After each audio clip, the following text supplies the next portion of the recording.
Okay, जय सच्चिदानंद। बुलाए त्रिमंत्र।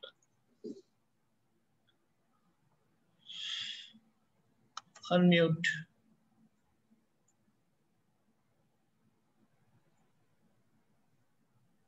Okay, yes.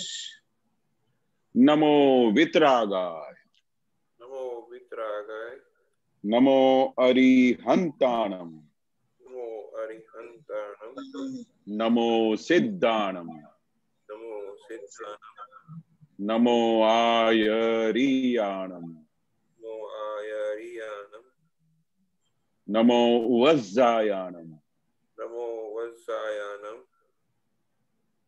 नमो लोये सव्व साहुणम, नमो लोये सव साहुणम, ऐसो पंचन मुक्कारो, ऐसो पंचमुखारो, सव्व पावप्पणासनो, तव पावप्पणासनो, मंगलाणम च सव्वेसिम, मंगलाणं च सव्येसिं, परमं हवै मंगलम।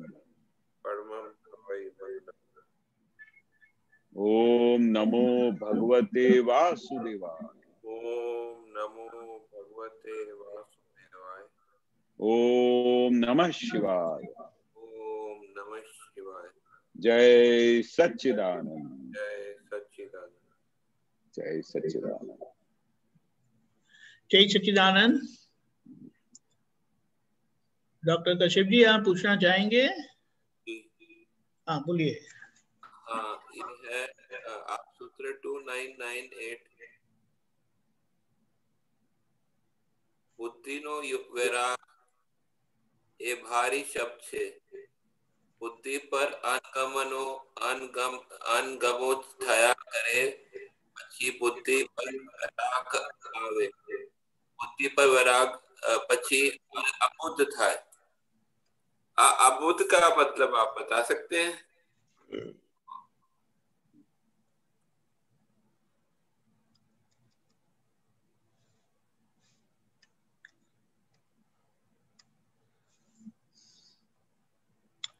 ओके। अबुद्ध का मतलब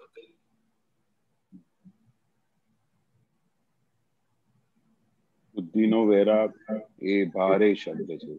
બુદ્ધિ પર અણગમો થયા કરે પછી બુદ્ધિ પર વૈરાગ આવે. બુદ્ધિ પર વૈરાગ આવે પછી અબુદ્ધ થાય. બરોબર. अबुद्ध क्या होता है? अच्छा, सबसे पहले सुनाई दे रहा है? कुछ इको आ रहा है? आपका इको आ रहा है। मेरा है? It's fine. Go ahead.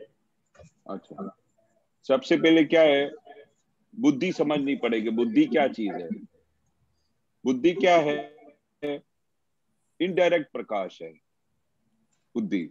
पर अबुद्ध दशा क्या होती है? वो डायरेक्ट प्रकाश होता है. डायरेक्ट प्रकाश, वो जो आत्मा का प्रकाश होता है उसको अबुद्ध बोलते हैं दादा. अभी बुद्धि तो हर एक इंसान को होती है. वो बुद्धि से सब कुछ बात करेगा, बुद्धि से पूरा सब कुछ घर में काम करेगा, धंधा करेगा.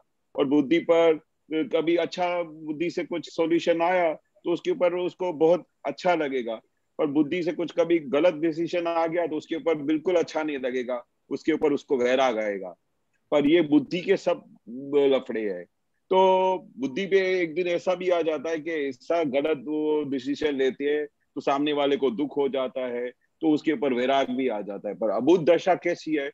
वो डायरेक्ट दशा है. आत्मा का फुल प्रकाश होता है. जब आत्मा का प्रकाश होता है तब उसको अबुद्ध दशा बोलते हैं. जो दादा भगवान को थी, दादा भगवान हमेशा बोलते थे कि हमने बुद्धि नो छांटो ही नहीं, यानी हमारे पास बुद्धि का एक छांट भी नहीं है. हमें इसके लिए जब हम अबुद्ध हुए तभी तो हमारे अंदर भगवान प्रकट हुए. अगर जब हमारी अबुद्ध दशा नहीं होती तो हमारे वहां पर भगवान प्रकट ही नहीं होते. तो ये अबुद्ध दशा बहुत बड़ी चीज है.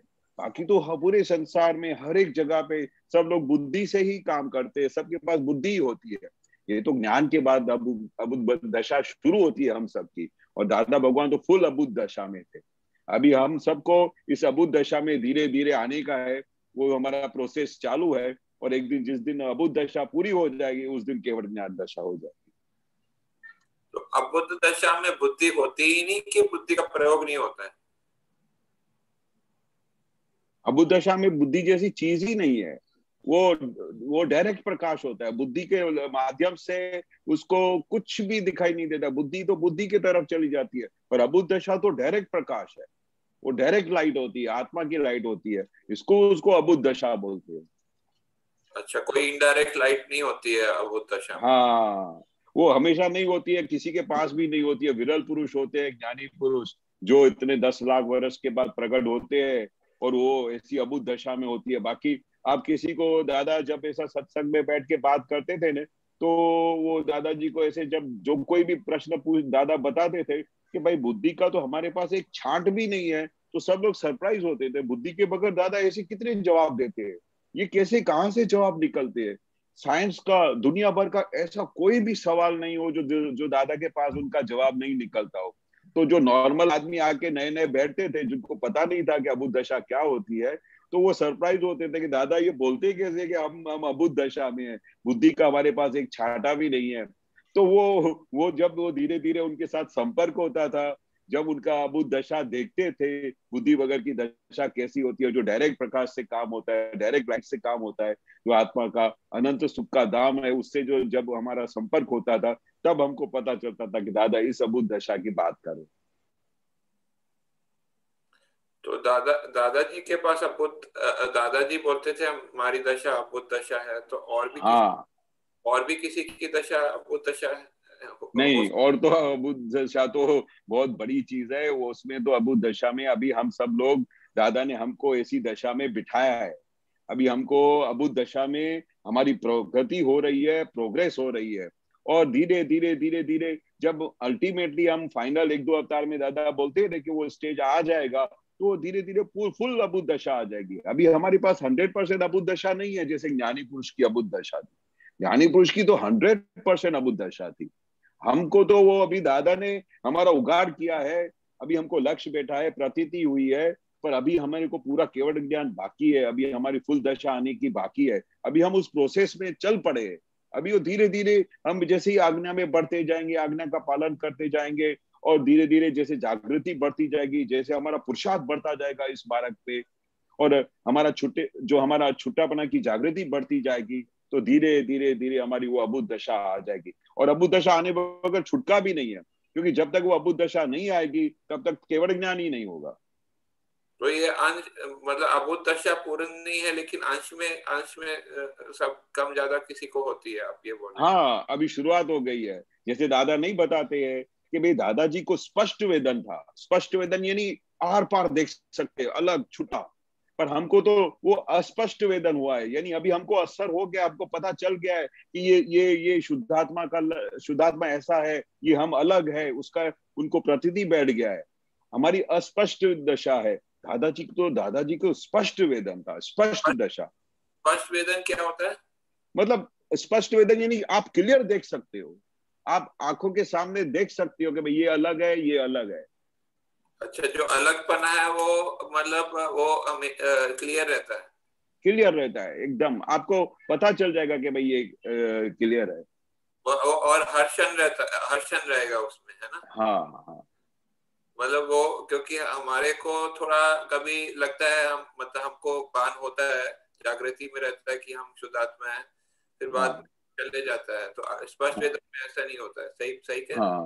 हाँ हाँ, दादा इसका बहुत अच्छा एग्जाम्पल भी देते थे। स्पष्ट वेदन यानी कैसा है कि एक रूम में बहुत बड़ा बर्फ का गोला पड़ा हो, बरोबर, वो गोले के साथ तुम उधर बैठे हो और आप उसको टच करके बैठे हो, तो आपको जो ठंडी हवा आई तो आपको पता चलेगा कि बर्फ का गोले के साथ ये जो ठंडी हवा आ रही है वो पूरा उसको क्लियर अनुभव आ रहा है। और अगर आप उसके साथ दूर बैठे हो और कहाँ से उधर से आपको ठंडी हवा वो बर्फ के गोले की आ रही है, तो आपको लगेगा वो अस्पष्ट वेदन है, पर है 100% वो गोले की ठंडी हवा लग रही है, जो बर्फ का गोला है।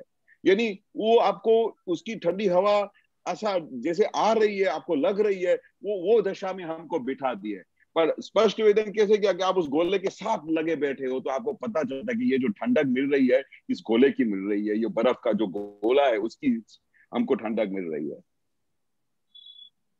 जी समझ में आया। ख्याल आ गया? जी, तो उसके बाद जो है अगर बुद्धि पे विराग आता है उसके बाद जो है वो अबुद्ध दशा आता है। हाँ, बुद्धि नो वैराग, ये भारे शब्द है। भारे शब्द यानी बुद्धि पे वैराग। साला जो बुद्धि अपने को दिन रात हैरान करती है, जो हमको हर जगह पे मार खिलाती है, और ऐसे उसके ऊपर जैसे आपको वैराग आ जावे कि ये कैसी बुद्धि हैरान करती है, तो फिर अंदर कुछ ढूंढना शुरू करे कि कहाँ से ये मेरे को सुखाएगा, ये बुद्धि तो हमको मार खिला रही है। तो वो जैसे बुद्धि के ऊपर वैराग आवे तो दादा बोलते हैं बहुत बड़ा शब्द। बुद्धि तो के ऊपर आपको, नहीं तो नॉर्मली क्या होता है, ये मेरा दिमाग है, मैं जो अगर ये ऐसा करता तो इसकी वजह से ये रिजल्ट आए।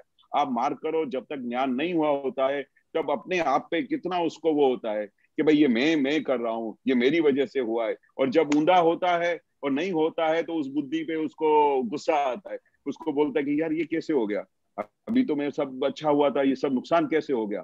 फिर उसके ऊपर धीरे धीरे पता चलता है कि ये तो ज्यादा गलत बात हो रही है। फिर धीरे धीरे उसको वैराग आता है। मतलब पहले अनगमो आता है उसके बाद वैराग आता है। वैराग आता है, बिल्कुल। पहले अच्छा नहीं लगता है, फिर उसके बाद वैराग आता है कि अभी तो ये इसके ये बुद्धि तो हमको मार डालेगी। तो ऐसे ऐसे होता है, मतलब जैसे आप बोल रहे हो कि जो अगर अगर हेलो।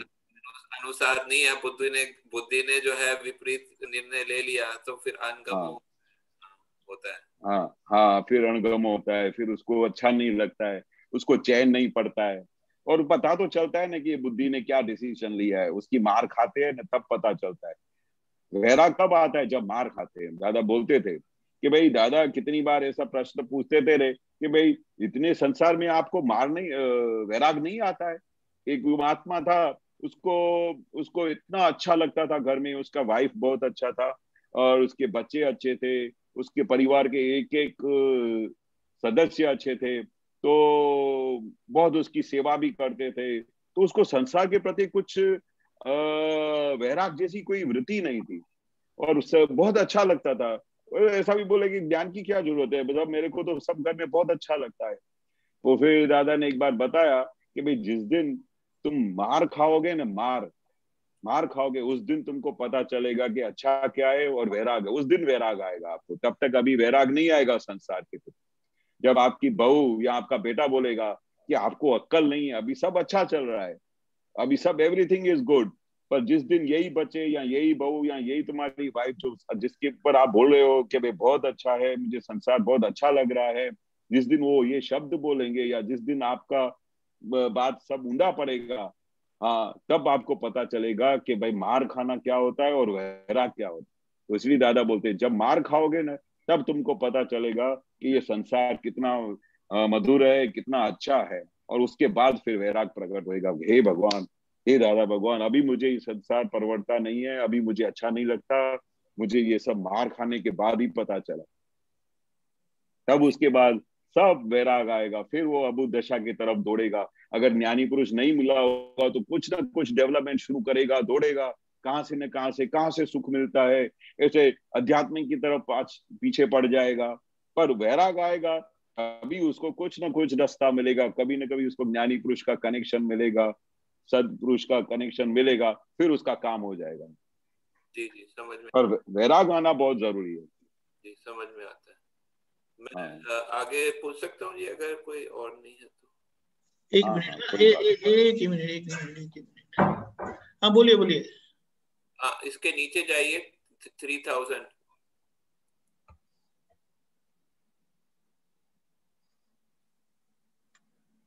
અહીં સત્સંગમાં બેસવાથી વિપરીત બુદ્ધિ હતી તે સમ્યક नहीं। બુદ્ધિ થાય, એ સમ્યક બુદ્ધિ ठेठ मोक्षे લઈ જાય, એ ठेठ બુદ્ધિ टू है। बी हेल्प कर, हाँ बरोबर। इसमें थोड़ा सा ये कंफ्यूजन है कि इसमें मतलब पहले बोला अबुद्ध दशा के बारे में, लेकिन इसमें हाँ सम्यक बुद्धि के बारे में, ठीक है। हाँ हाँ सम्यक और बोला है कि वो ठेठ मोक्षे ले जाएगी जो है। हाँ, सम्यक बुद्धि, हाँ। वो अभी अबुद्ध सम्यक बुद्धि और अबुद्ध दशा में क्या अंतर है?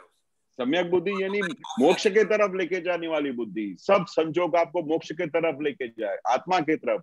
जो हमको ये ज्ञान मिला है वो हमको सम्यक दर्शन मिला है। मतलब सम्यक क्या, यानी अपने को शुद्धात्मा का पूरा लक्ष्य बिठा दिया है।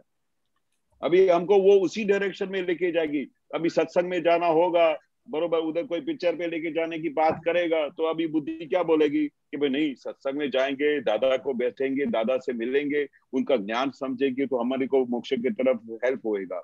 तो वो बुद्धि क्या है, अभी किधर साइन करेगी, मोक्ष के मार्ग की तरफ। हर हर हर जगह पे कैसे भी करके, कैसे भी संजोग सब इकट्ठे करेंगे, ऐसे ऐसे संजोग इकट्ठे करेंगी जो अपने को मोक्ष के तरफ लेके जाए, हमारे आत्मा की तरफ लेके जाए, हमारे हमारे छुटापना की जागृति के ऊपर लेके जाए। अभी हमारी बुद्धि क्या हो गई, सत्संग में दादा भगवान का ज्ञान मिलने से, सत्संग में बैठने से, तो हमारी बुद्धि सम्यक होती जाएगी, वो फुल प्रकाश की तरफ लेके जाएंगे। और सम्यक बुद्धि एक बार हो गई कि अभी मुझे मोक्ष जाने का है, तो उसको वो ठेठ मोक्ष तक लेके जाएगी। और ये सम्यक बुद्धि मोक्ष तक लेके जाने के लिए हेल्प करेगी, एंड तक हेल्प करेगी।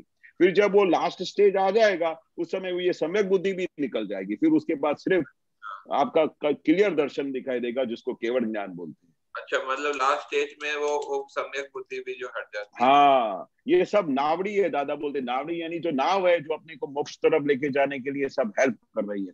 जैसे प्रज्ञा शक्ति है, ये सम्यक बुद्धि है, ये सब हमारे नावड़े है। तो मतलब हमारी बोट्स है जो हमको मोक्ष के तरफ के द्वार तरफ लेके जा रही है।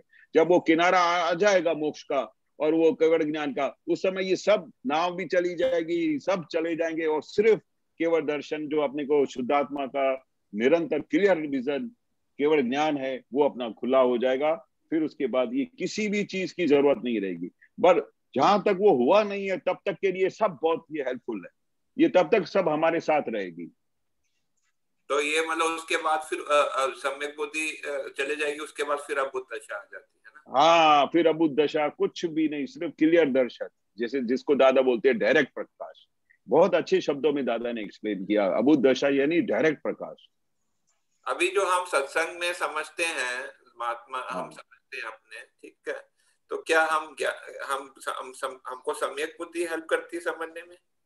100%। ये अभी हमारी सम्यक बुद्धि हो गई है, इसीलिए तो हम सब ये बातें समझते हैं। अभी हमको ये सब डिसीजन देती है कि भाई अभी अपने को सत्संग में जाना चाहिए। अभी कहीं भी बाहर की तरफ, संसार की तरफ जो बुद्धि लेके जाती थी, अभी उधर से बुद्धि वो खींच के अपने को मोक्ष मार्ग की तरफ लेके जा रही है।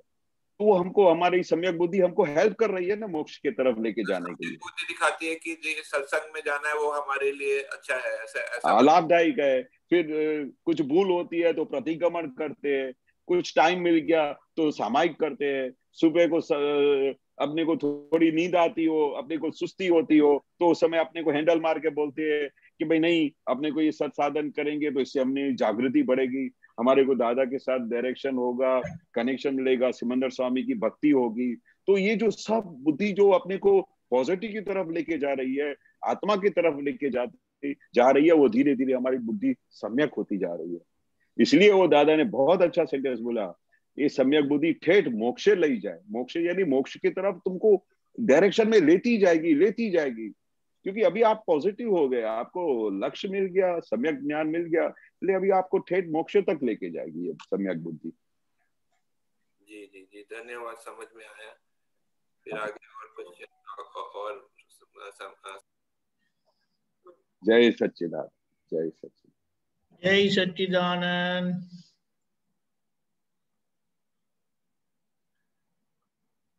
करुणा बहन पुनः। हाँ जी, जय सच्चिदानंद। जय जय सच्चिदानंद। सच्चिदानंद, जय सच्चिदानंद। जय सच्चिदानंद। जी, कल के दिव्य देशना में भाग 1 सूत्र 358 358, अहंकार यदि मरा हुआ है तो वो निश्चेतन चेतन में होता है और जीवित अहंकार मिश्र चेतन में होता है। 358 सूत्र भाग 1। Go ahead, yeah.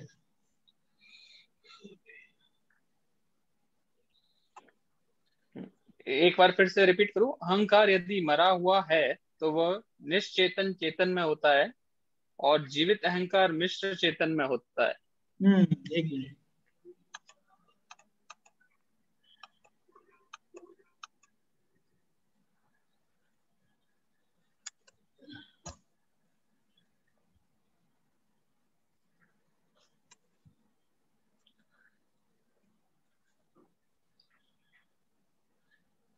ओके।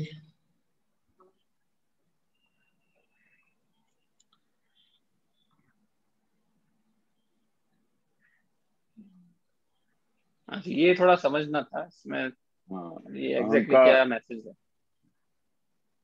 अहंकार यदि मरा हुआ है तो वह निश्चेतन चेतन में होता है। हाँ, सही बात है।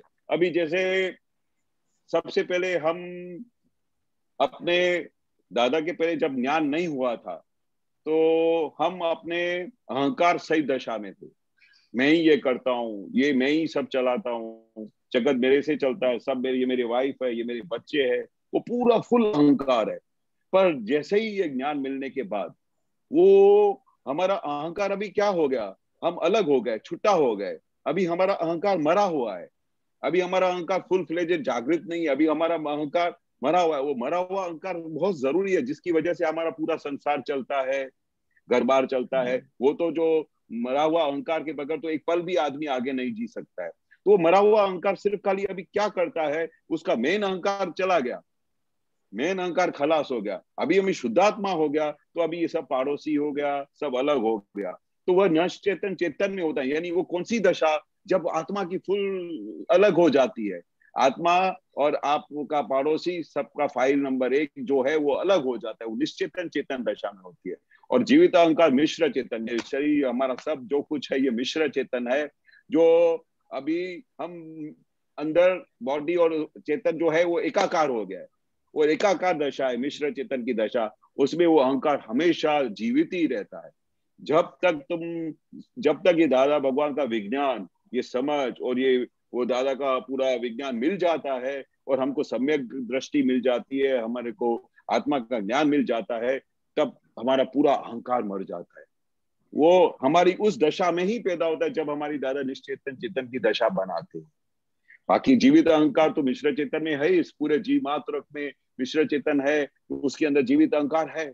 वो कभी मरता ही नहीं है, उसको तो भान ही नहीं है, उसको तो समझ ही नहीं है कि मैं कौन हूँ, सब कुछ मैं ही कर रहा हूँ, यही सब मेरा है। वो उस अहंकार से ही जीता है। उस अहंकार की वजह से उसको कुछ पता नहीं चलता कि ये कौन करता है, उसको कौन सी शक्ति काम करती है, कुछ पता नहीं है, कुछ भान ही नहीं है।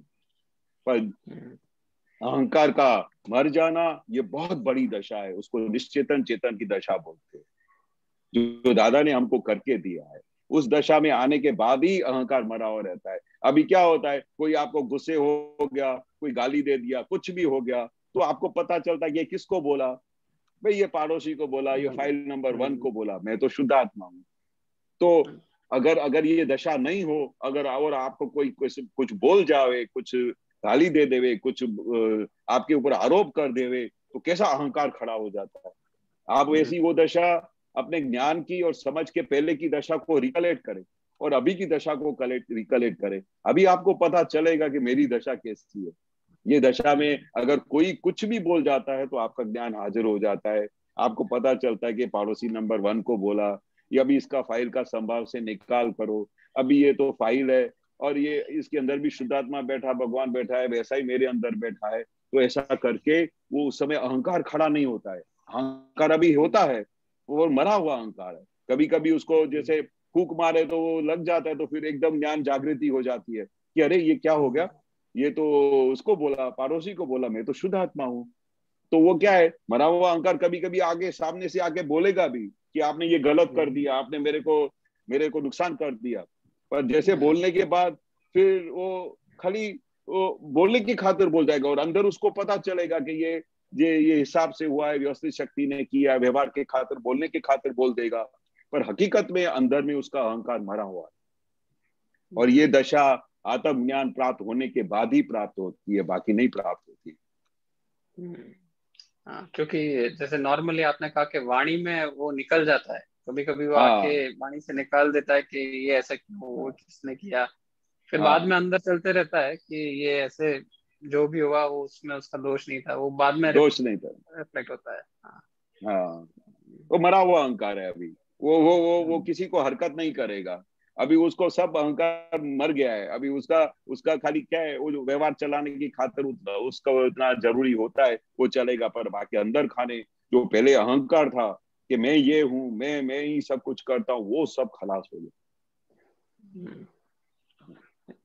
ये निश्चेतन चेतन, जैसे टंकोत्कीर्ण शब्द का अर्थ में कि टंकोत्कीर्ण हो, तो वो वही मीनिंग हो गया उसका, मतलब एक हो गया अभी।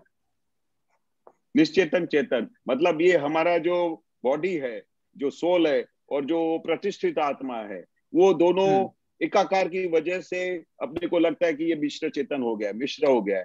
पर है कैसे? जब ज्ञान मिलने के बाद आपका ये जो है प्रतिष्ठित आत्मा और आपका मेन आत्मा जो शुद्ध आत्मा है वो अलग अलग हो जाता है। तो वो दोनों है साथ में, दोनों है साथ में, पर उसका अपने को प्रतीति बैठ गया है, लक्ष्य बैठ गया कि ये अलग है, और अपने को निरंतर ये अलग पने का एहसास रहता है। अंदर खाने पता चलता कि ये हमारा पड़ोसी है, मैं शुद्धात्मा हूँ। उसको निश्चेतन चेतन बोलते हैं।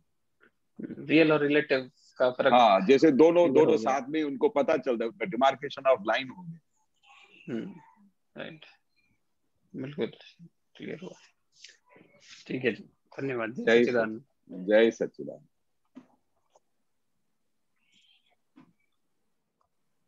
जय सच्चिदानंद। रेशम बहन अलवर।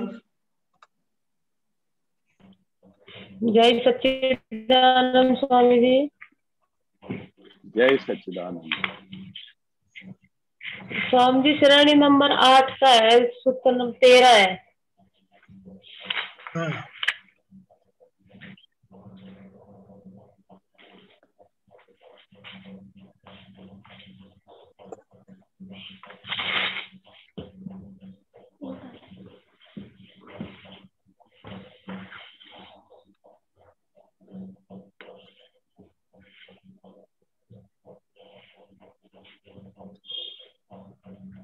तेरा नंबर 13।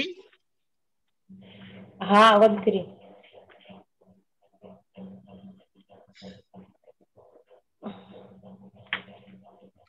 अच्छा सोच लेते हैं आप। अच्छा सोच लेते हैं।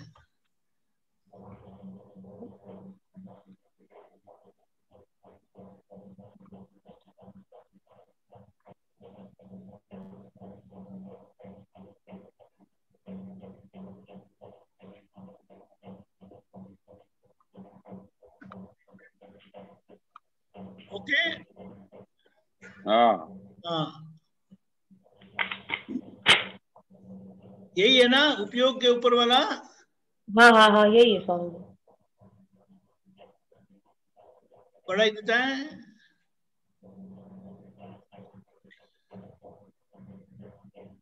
ઉપયોગ ઉપર ઉપયોગ એટલે પૂરો ઉપયોગ જે જ્ઞેય થઈ જાય અને એ ઉપયોગનો પણ પોતે જ્ઞાતા થાય, આ ઉપયોગ પર ઉપયોગ કહેવાય। यही है। આ વાત અંતરદશાએ કરીને અર્થાત પૂર્ણ અનુભવે સમજાય એવી છે। દીપક આનંદજી, આ हिंदीમાં आप समझाओ ने, आप उपयोग पर उपयोग समझा, पहला हिंदीમાં समझावता नहीं था। देखिए अभी आपकी ये अंतरात्मा दशा जो है, आज ज्ञान मिलने से हम अंतरात्मा दशा की भूमिका में बिठाए गए हैं, प्रवृत्त है। हमारी प्रवृत्ति अंतरात्मा दशा में है, यानी निश्चय दृष्टि से मैं शुद्धात्मा हूँ, मैं देखूंगा, क्योंकि निश्चय दृष्टि से शुद्धात्मा का काम क्या है तो देखना, और व्यवहार दृष्टि से मैं करता हूँ।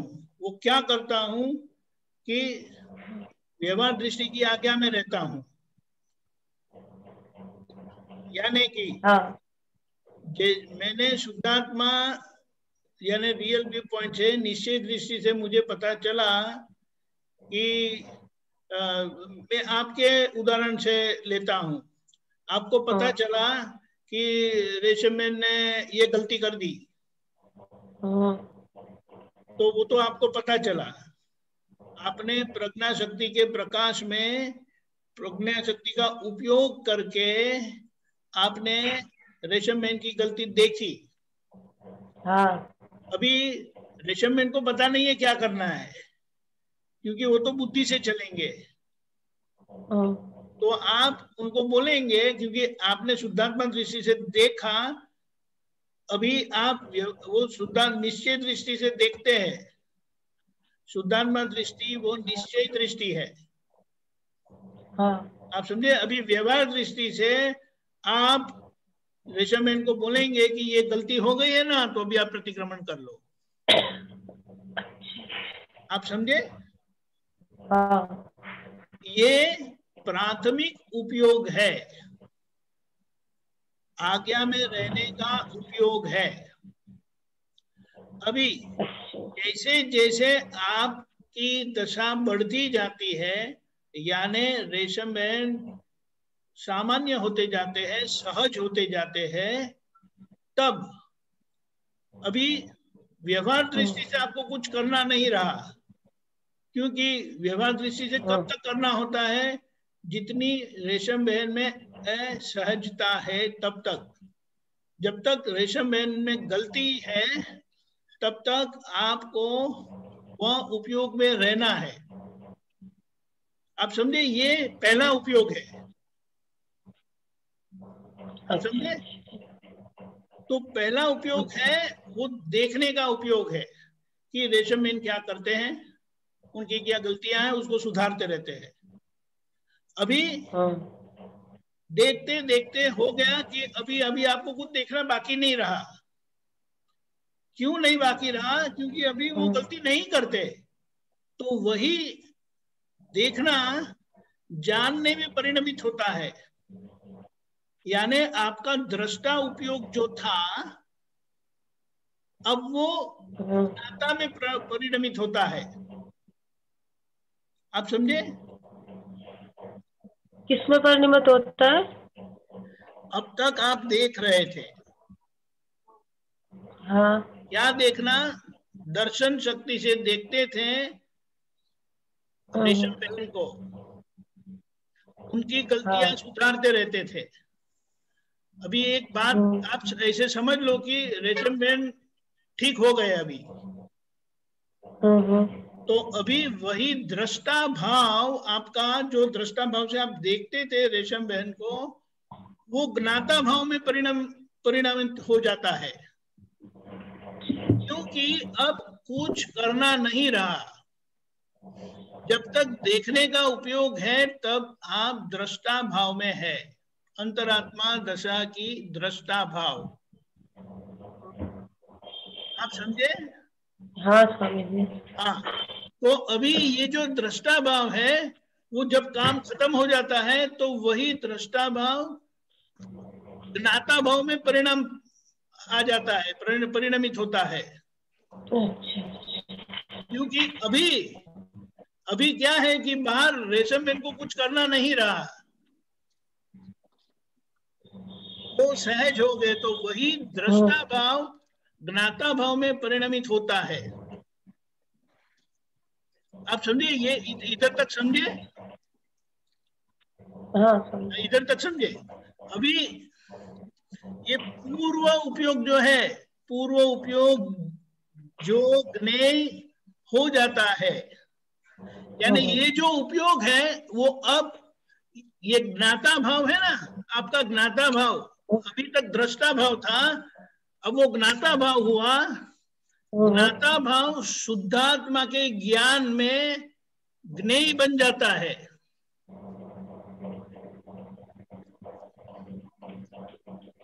मैं समझाता हूं, देखो ये पीछे कुछ आवाज क्या आती है? पंखा बंद कर रहा, पंखा चल रहा है स्वामी की, और कुछ बंद कर बेटा, पंखा चल रहा था। अच्छा, तो देखो ऐसा है ना कि जब तक आपको रेशम बहन को सुधारना है तब तक आपको देखने का ही उपयोग रहता है, यानी दृष्टा भाव रहता है। अब जब रेशम बहन सुधर गए पूरा, तो अभी आपको कुछ काम रहा नहीं, काम नहीं रहा, यानी वही दृष्टा भाव ज्ञाता भाव में परिणाम होता है। सामान्य उपयोग से वो विशेष उपयोग में जाता है। अच्छा। और फिर ये जो उपयोग में आप रहते थे अंतरात्मा दशा, आपकी जो अंतरात्मा यानी बीच वाली दशा है, ये रेशम बहन और शुद्धात्मा के बीच की दशा अंतरात्मा दशा है। अंतरात्मा दशा में बैठे बैठे आप आज्ञा धर्म से देखते रहे, रेशम बहन को सुधारते रहे, अब वो सुधर गए पूरे। तो आपका ये अंतरात्मा दशा का जो दृष्टा भाव था वो ज्ञाता भाव में परिणमित होता है। अच्छा अच्छा। यानी वही दृष्टा उपयोग ज्ञाता उपयोग में परिणमित होता है। फिर भी ये अंतरात्मा दशा है। अब यहां से जब ये काम होता तो एक समय आता है कि आपकी जागृति अंतरात्मा से अंदर चली जाती है, कि जब ये जो उपयोग में आप रहते थे, यानी ये जो ज्ञाता भाव है ना, जो दृष्टा भाव ज्ञाता भाव में परिणमित हुआ, वह ज्ञाता भाव शुद्धात्मा के ज्ञान में ज्ञेय हो जाता है। अच्छा अच्छा। और वह ज्ञेय हो जाता है, वो अपने आप, यानी उपयोग के ऊपर उपयोग का परिणाम स्वाभाविक होता है जब आपका काम रेशम बेन का हो जाएगा तब। तो बहुत बड़ी बात है। हाँ, इसीलिए अभी हमारा उपयोग रेशम बेन को ठीक करने का में ही रखना है आज्ञा धर्म से। आप समझ पाए? हाँ हाँ। आप ही है, लेकिन आपका काम आज क्या है? रेशम बेन को सुधारना है। देखते रहना कि वो क्या करते हैं। रेशम बेन ठीक हो गए, सहज हो गए, तो आप जो दृष्टा भाव से देखते थे वही दृष्टा भाव ज्ञाता भाव में परिणाम हो जाता है उसका। और वही ज्ञाता भाव जो अंतरात्मा दशा का है, वो शुद्धात्मा के ज्ञान में ज्ञेय बन जाता है। जैसे बाहर रेशम बेन ज्ञेय हो गए, लेकिन अभी बाहर की उपयोग कोई जरूरत नहीं है, तो वही अंतरात्मा दशा का ज्ञाता भाव ज्ञेय हो जाता है, तो वो उपयोग के ऊपर उपयोग हो जाता है। और वैसे आप आज भी आपको उपयोग के ऊपर है, उपयोग के ऊपर उपयोग है। उसका मतलब क्या है कि जहां जहां आप अंतरात्मा दशा में बैठे हुए उपयोग चूक जाते हैं, आज्ञा चूकते हैं, तो आपको पता चलता है कि मैं आज्ञा चूक गई। आप समझे? इसका मतलब यह है कि आज्ञाधारी जो है उसको कोई देखने वाला है, जानने वाला है, उसके ऊपर कोई है। इसीलिए हम कहते हैं कि मैं विज्ञान स्वरूप हूं। आप समझे? बहुत अच्छा। ये विज्ञान स्वरूप की जागृति में हमें बिठाया है, लेकिन अभी हमारा काम अंतरात्मा दशा में है। जागृति है, बीज विज्ञान स्वरूप का है, लेकिन काम अभी अंतरात्मा दशा का है। और वही अंतरात्मा दशा का काम खत्म होगा तो वो बीज फल फूल कर केवल ज्ञान में जब होगा तो वो पीछे आएगा, तब वो शुद्धात्मा के साथ एकाकार हो जाएगा। वही अंतरात्मा दशा परमात्मा दशा हो जाती है। इसीलिए कहा यह बात अंतरात्मा दशा से लेकर अर्थात पूर्ण अनुभव समझाई ऐसी है, समझ में आए ऐसी है। अंतरात्मा दशा के पूर्ण अनुभव से आपको ये समझ में आएगा अपने आप। लेकिन आज भी हम ये महसूस करते हैं। आप समझे ये बात? तो स्वामी जी इसी की मतलब एक स्टेज हो गई पहले तो। ऐसा है ना, देखिए आप ही है। हाँ। मैं रेशम जी हूं करके। जब शादी नहीं हुई थी तो आप कौन थे? मैं लड़की हूं, मम्मी की पापा की लड़की हूं। शादी होने पर आप रेशम जी ही है, लेकिन अब किसी के पत्नी बन गए।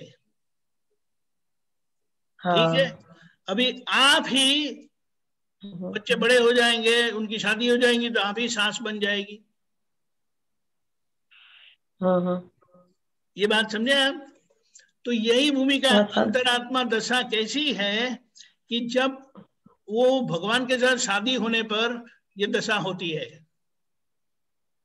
यानी शिव स्वरूप पाने से, मैं कौन हूं वो जानने पर आप अंतरात्मा दशा में होते हैं, वरना आप मूढ़ात्मा यानी बहिरात्मा दशा है। अज्ञानता, ज्ञान मिलने पर आप अंतरात्मा दशा होते हैं।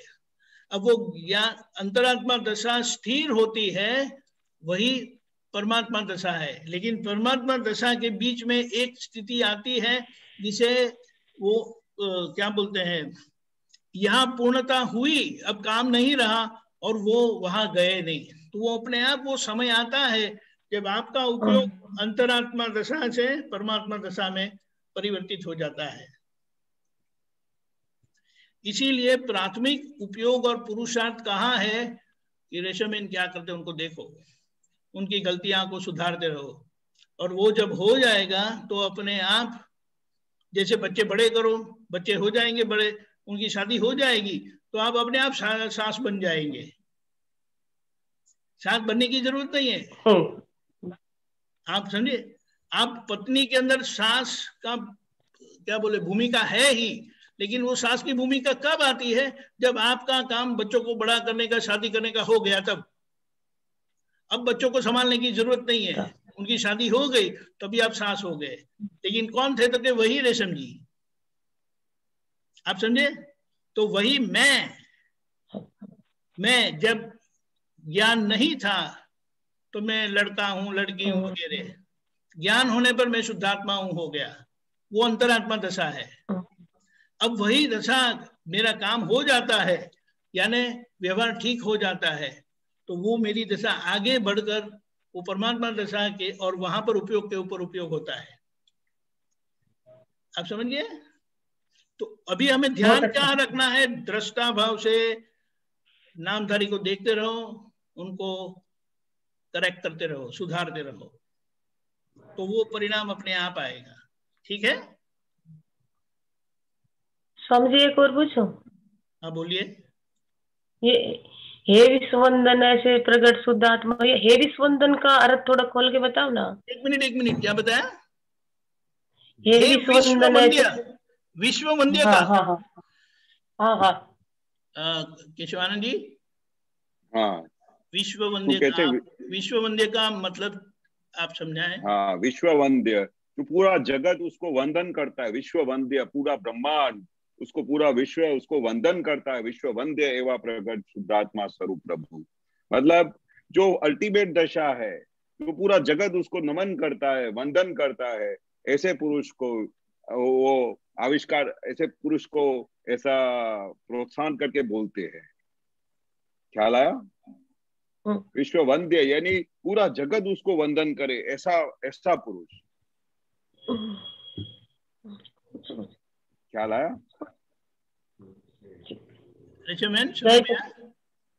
बहुत अच्छा है स्वामी जी। अच्छा, बहुत अच्छा, जय सच्चिदानंद। अच्छा सोचते हैं आप, बहुत अच्छा है, ऐसे ही अभ्यास करते रहे।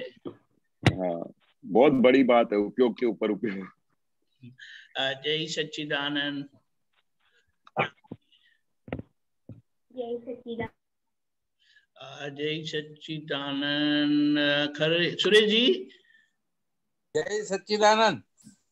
जय सच्चिदानंद। केशवानंद जी, एक जनरल क्वेश्चन मेरा था, मन में कभी कभी संशय आता था कि हमारा भारतवर्ष एक इतिहास में माने ऋषि मुनियों का, योगियों का इतिहास है, पुरुषार्थ है यहाँ पर वर्ष में।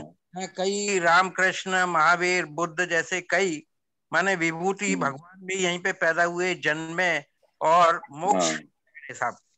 हाँ, अभी कभी कभी ऐसा लगता है कि आपने अच्छे कार्य किए और किसी को दुख नहीं दिया और आप भगवान बन गए, बराबर ना सर? अभी ये आत्मा, परमात्मा, शुद्धात्मा, ये क्या आत्मा की रूप है कि कुछ समझ में नहीं आता। ये शुद्धात्मा जब से दादा का ज्ञान लिया तब से शुद्धात्मा समझ में आया सर।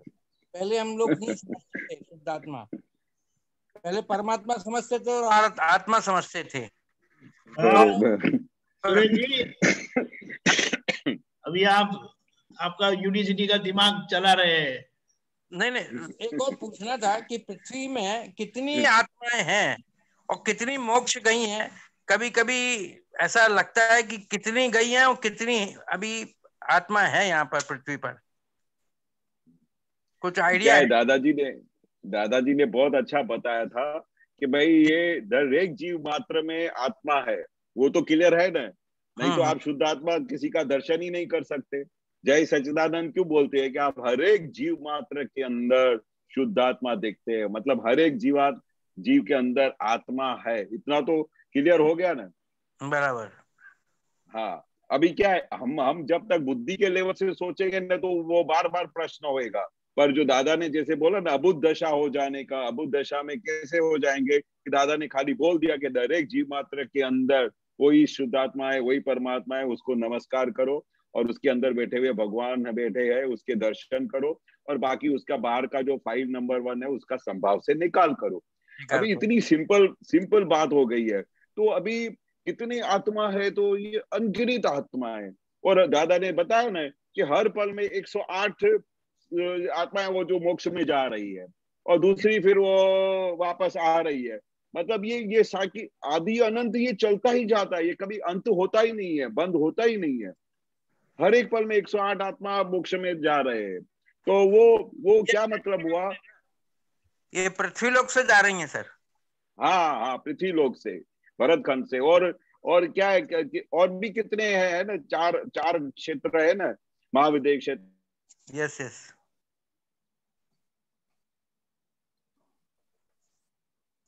हेलो। हाँ, डिस्कनेक्ट जाते हैं आवाज। हाँ, बोलिए।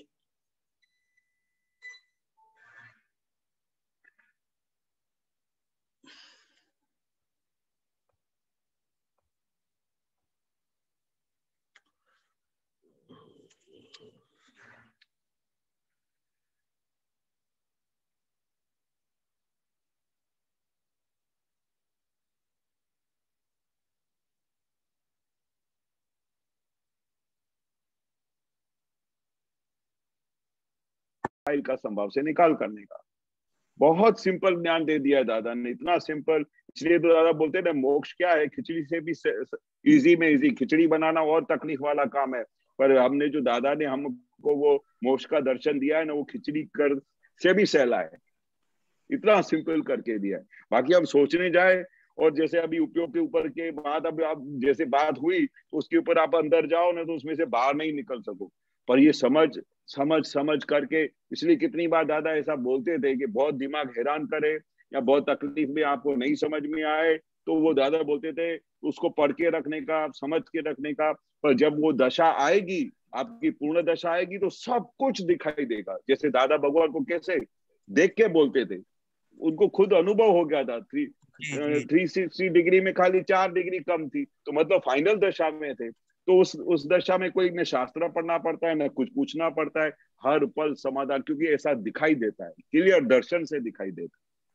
अभी हमारी धीरे धीरे दशा वो उस तरफ, हमको दादा की, हमारा इतना बड़ा पुण्य है कि हमको ऐसा मार्ग का कनेक्शन मिला, तो हम उस डायरेक्शन में आगे बढ़ रहे हैं। बाकी ये दशा प्राप्त करना बहुत सही चीज नहीं है, बहुत कठिन चीज है। ये तो दादा की कृपा से, ज्ञानी पुरुष की बोलो रे, कृपा का फल है ये सब। नहीं तो ये आत्मा कुछ अलग क्या होता है, मिश्र चेतन, ये कुछ नहीं समझ में आएगा। ये तो प्रकाश है ज्ञानी पुरुष का, जो वो अभी धीरे धीरे फुल प्रकाश में आएगा, तब कभी प्रश्न भी नहीं होएगा, आपको सब दिखाई देगा। वो हम बहुत छोटे थे तो हम बहुत प्रश्न पूछते थे दादा को, तो दादा बोलते थे अभी उसकी उतावल मत करो, सिर्फ 5 आज्ञा में रहो। 5 आज्ञा में रहोगे ना, ये सब अल्टीमेट है, क्योंकि ये दशा जो है वो आपको एक दिन आके खड़ी रहने वाली है, सामने से आके खड़ी रहेगी वो दशा, फुल प्रकाश हो जाएगा। तब तक अपने को क्या करने का है, व्यवहार में सब देखने का, 5 आज्ञा में देखने का, हमारे मन वचन का, ऐसे किसी जीव को दुख नहीं होने का, ये सब चीजें जो बेसिक दादा बोलते थे, इसको देखो। घर में स्वर्ग होना चाहिए, वाइफ के साथ और बच्चों के साथ, सबके साथ बहुत दोस्ती रखो, सबके साथ अच्छा व्यवहार करो, हमारे मन वचन का किसी जीव को दुख ना हो वो देखो। ये दादा का बहुत बेसमेंट था।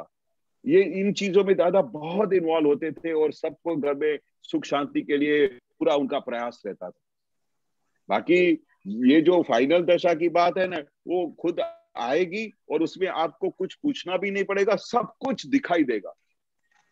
हम सब उसी की राह देख रहे हैं और इसी डायरेक्शन में हमारा पुरुषार्थ अभी क्या होना चाहिए कि भाई हमारे को जो दादा ने हमको जो ज्ञान दिया है, जो समझ दी है, अभी उसको पूर्ण करने का है, पूर्ण दशा की तरफ लेके जाने का, उधर पूरा पूरा पुरुषार्थ लगाने का है।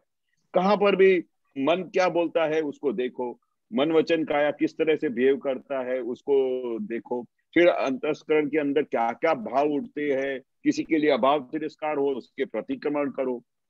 अंदर कोई वीकनेस है, क्रोध मान माया लोभ हैरान करते हैं, तो सामायिक में बैठ के उसको उसको एक एक भूल को देखो, देखने से सब भूले चली जाएगी। वो दादा का पुरुषार्थ करना बहुत जरूरी है। वो उसमें आ गए ना तो फिर आपकी गाड़ी दौड़ेगी, आपको खुद पता चलेगा कि मैं कौन सी डायरेक्शन में चल रहा हूँ। और इसका प्रमाण क्या है कि अंदर आपको पार वगैरह का सुख उभराएगा, पार वगैरह का सुख अनुभव होएगा। आप समझ जाने का कि अभी मेरी गाड़ी पटरी पे चल गई। बिल्कुल बिल्कुल सही बात। ये संभाव्य निकाल हम करते रहते हैं पूरे समय जब से ज्ञान मिला है। तो ये सर्टिफाई कौन करता है? एक्चुअली खुद ही करते हैं कि सामने वाला करेगा ना। सब आपको तो लगेगा अंदर खाने क्या है, बहुत बड़े सब अंदर शेर बैठे हुए और अंदर खाने बहुत बड़ी माया जाल है दादा बोलते हैं। तो वो माया जाल क्या है, अपने आप को खुद ही ऐसा उसको पकड़ के और खुद ही सर्टिफिकेट दे देती है। तो एक बार दादा ने एक बहुत अच्छा एग्जाम्पल दिया। तो एक हस्बैंड वाइफ थे, तो जैसे आपने पूछा कि दादा मैं अपने वाइफ के साथ बहुत संभाव्य निकाल करता हूँ, उनकी वाइफ उस समय प्रेजेंट नहीं थी। तो दादा खुश हो गए, दादा जानते थे कि ये अपनी बुद्धि चला रहा है और ये खुद को अपने आप को सर्टिफिकेट दे रहा है।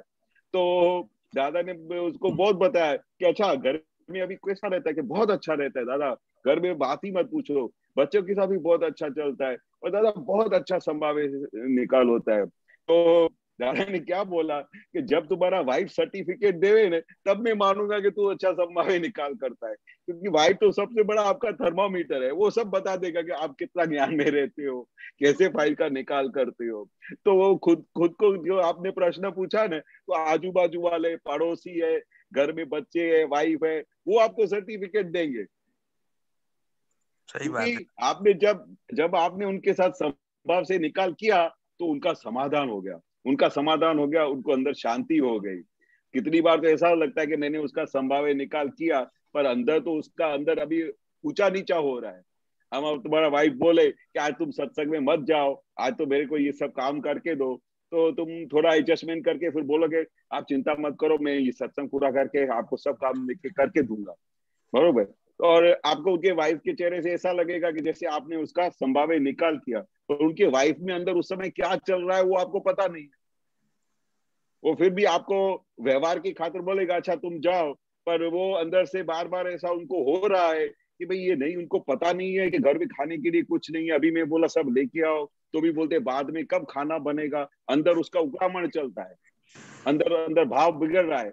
पर आपको तो क्या उनके चेहरे से ऐसा लगेगा कि आपने सब व्यवस्थित रीते बात किया और उन्होंने अलाउ किया तो मेरा तो संभाव्य निकाल हो गया।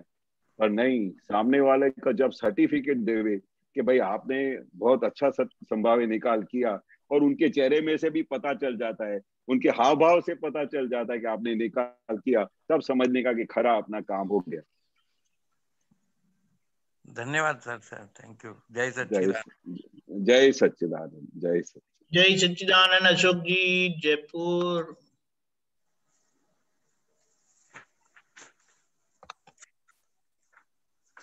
जय सच्चिदानंद। जय सच्चिदानंद। सॉरी अशोक जी, एक मिनट।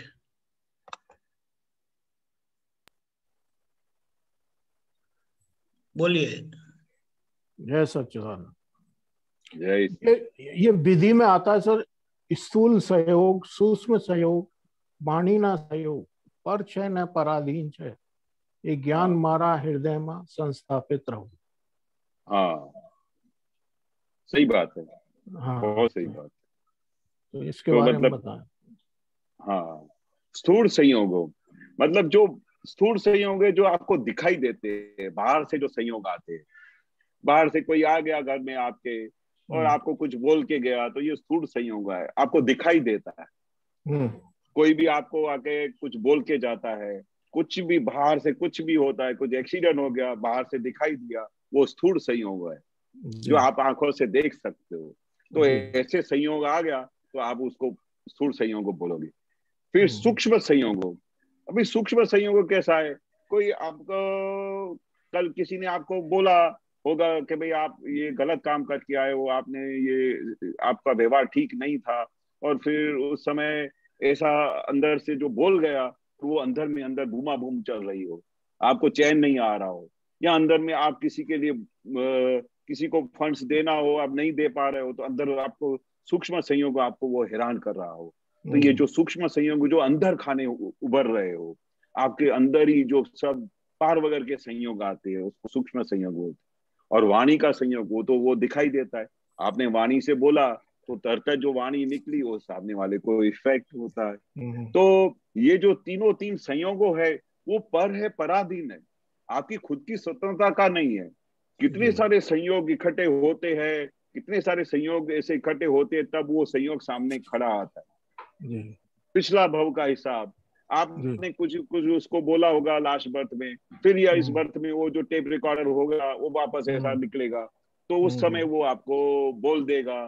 तो ये जितने भी ये संयोग है वो हमारे हाथ की खुद की सत्ता का नहीं है, पर है, पराधीन है। बरोबर, वो कितने सारे संजोगों की वजह से वो संयोग इकट्ठे होते हैं, और ऐसे संयोगों में मैं शुद्धात्मा हूँ, वो मेरे खुद की सत्ता में उसको अलग होके देखने का है। अच्छा, बहुत अच्छा। ऐसा ज्ञान मुझे निरंतर संस्थापित हो, ऐसे हम दादा को शक्ति मांगते हैं, प्रार्थना करते हैं। नॉर्मली क्या होता है, जो भी कोई संयोग आता है तो सीधा हम उसको आरोप करने लगते हैं, पर दादा ने ये पूरा साइंस खुला किया, ये आपके खुद के या उसकी वजह से नहीं आता है। कितने बड़े संजोगों है, कितने बड़े साइंटिफिक सर्कमस्टेंशियल एविडेंस है, उसकी वजह से ये संयोग इकट्ठा होता है। वो संयोग हमारे हाथ की खुद की सत्ता नहीं है, ये कुदरत की पर की सत्ता है। उसको अपने को देखने का है, और उसी में अपने को इन्वॉल्व नहीं होने का। ये मुझे हो गया, या उसने मेरे को बोल दिया, वाणी से किसी ने बोल दिया, वाणी निकल भी गई, तो अंदर खाने बहुत पश्चाताप होना चाहिए कि भाई ये कैसी वाणी निकल गई। भले अंदर खाने पर है, पराधीन है, पर हमको उसका पश्चाताप करना चाहिए। हमारी खुद की उधर सिग्नेचर नहीं होनी चाहिए। जी सर। एक और है, भगवान क्रिया को देखते ही नहीं, लेकिन क्रिया के समय ध्यान कहाँ बरत रहा है वह देखते हैं। हाँ, सही बात है। भगवान क्रिया नहीं देखता है कि आप क्या कर रहे हो। आप अभी इधर मंदिर में खड़े हो, तो उस समय आप इधर हाथ जोड़ के खड़े हो, तो दूसरे से बाहर से ऐसा लगेगा वो कितनी भक्ति कर रहे हैं, कितना अच्छा कर रहे हैं। भगवान क्या है, आपको वहां ऐसा हाथ जोड़ के ऐसा कर रहे हो, और उस समय आपका चित्त कहाँ चला जाएगा कि अरे मैंने बाहर नया शू ला के रखा है, और वो कोई उधर से उठा जाएगा, तो आपकी अंदर की क्रिया कहाँ क्या चल रही है। अभी आप सामने से तो इतने से आंखें बंद करके इतना अच्छा दर्शन कर रहे हैं, भगवान को जैसे आराधना कर रहे हैं, तो भगवान जो है वो देखता है, पर आपका उस समय चित्त कहाँ गया। आपका चित्त फैक्ट्री में चला गया, या उधर खाने में चला गया, अभी मन हुआ कि चलो अभी होटल में जाके खाना खाएंगे, ऐसा उधर चित्त चला गया, और उधर आप सामने हाथ जोड़ के दर्शन कर रहे हैं। तो आपकी अंदर की परिणति क्या है वो भगवान देखते हैं, बाह्य परिणति नहीं देखते। जी जी जी स्वामी जी, बहुत अच्छा लगा, बहुत अच्छा लगा। जय सच्चिदानंद। जय सच्चिदानंद। जय सच्चिदानंद। डॉक्टर भारती बहन।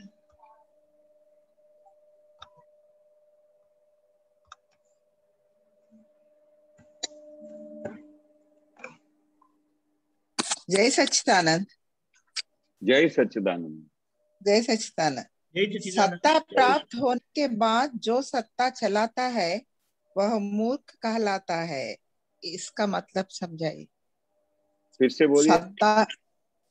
सत्ता प्राप्त होने के बाद जो सत्ता चलाता है वह मूर्ख कहलाता है।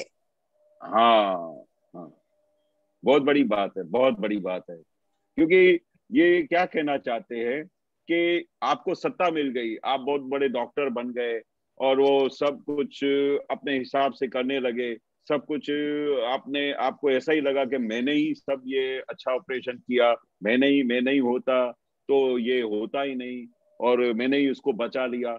जब ये आपके हाथ में इतनी बड़ी सत्ता आ गई और उस सत्ता को आप उपयोग करते हो कि मैं करता हूँ, मैंने ही ये करवाया, तो वो भगवान क्या बोलते हैं दादा भगवान, वो मूर्ख बात है, वो मूर्ख है, क्योंकि करने वाला कौन है वो आपको पता नहीं है।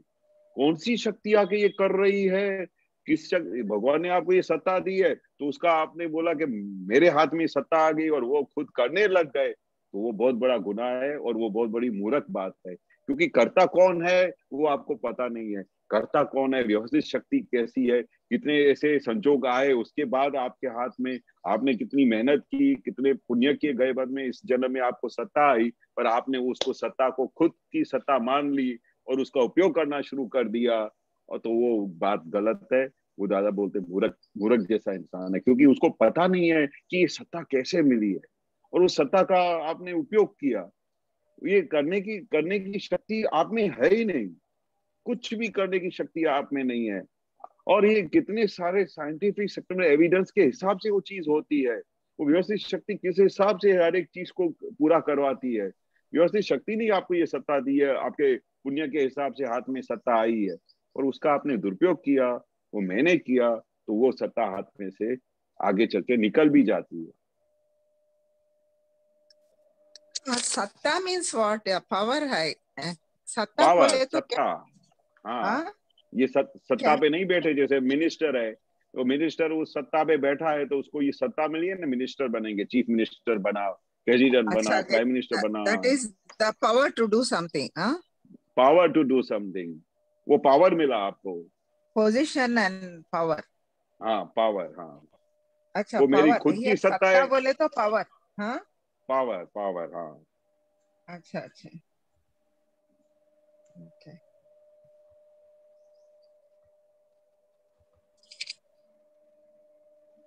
तो उसके बाद वो सोचते कि चीफ मिनिस्टर, प्राइम मिनिस्टर मेरे वजह से ही पूरा सब कुछ चल रहा है, मेरा पावर से, मेरा दिमाग से, ऐसा सोचते हैं वो उससे फिर वो सत्ता चलाता है। अरे भाई, वो सत्ता किसके लिए मिली है? आपको दूसरे का कल्याण करने का है।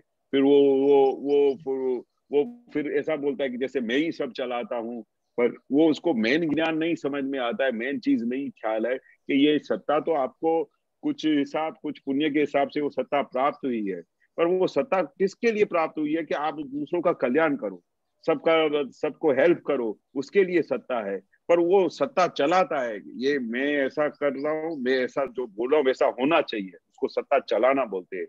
उसको चलाता है, अपने हिसाब से चलाता है, वो मूर्ख कहलाता है। क्योंकि सत्ता प्राप्त होने के बाद तो आपको ये गिफ्ट प्राप्त हुई है, उसको अभी अभी आप सदुपयोग में वापरो, दूसरों को हेल्प करो, उसको चलाओ मत, उसको अपने हिसाब से चलाओ मत। वो सत्ता को भाई मैं जैसे बोलूं वैसा हो, उसको सत्ता चलाना बोलते हैं।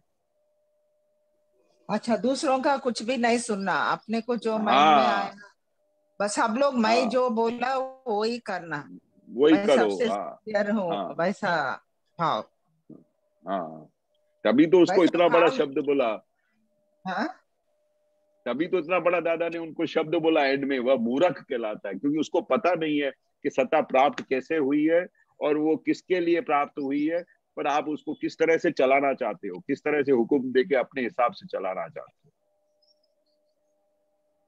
इधर ऐसे लोग किसी का एडवाइस नहीं लेते, हाँ, दूसरा लोग करेक्ट पर बोले तो भी वो लोग मानते नहीं, मुझे ही सब कुछ पता है, ऐसा। हाँ, वही उनको ऐसा लगता है ना कि ये जो सत्ता मुझे प्राप्त की है मेरे अपनी दिमाग से, मैंने अपनी मेहनत से, मेरे अपनी सूझ से, मेरी अपने समझ से प्राप्त की है। पर एक्चुअली उसको पता नहीं है बिहाइंड द स्क्रीन कि ये सत्ता प्राप्त कैसे होती है।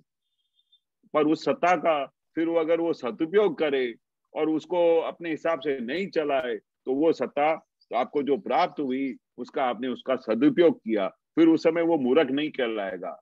मूर्ख तो क्यों कहलाया जाता है? कि उस सत्ता को अपने हिसाब से चलाता है, उसको ऐसा लगता है कि ये मुझे सत्ता मैंने खुद प्राप्त की हुई है। पर एक्चुअली ये प्राप्त कैसे हुई है, उसके पीछे कितने संजोग है, कितने साइंटिफिक सर्कमस्टेंशियल एविडेंसेस हैं कौन सी शक्ति से ये प्राप्त हुई है, कैसे प्राप्त हुई है, ये उसको कुछ पता नहीं है, क्योंकि उसको ज्ञान ही नहीं है। उसको अहंकार ही ऐसा बोलता है कि ये मैंने प्राप्त किया, मैंने खुद प्राप्त किया हुआ है।